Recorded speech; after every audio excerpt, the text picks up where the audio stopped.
To create a new Windows user, follow these steps in a concise guide. Access user accounts. Press the Windows key, type Control Panel and open it. Select User Accounts. Manage another account. Under Make changes to your user account, click Manage another account.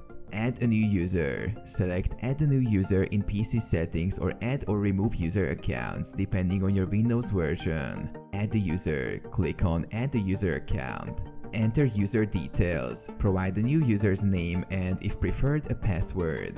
You can also set a security question if desired.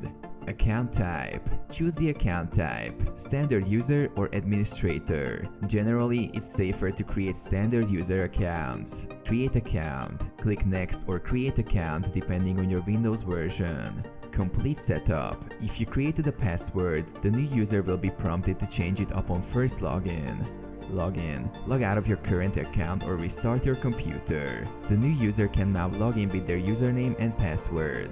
Customize. The new user can customize their account settings such as desktop wallpaper and preferences.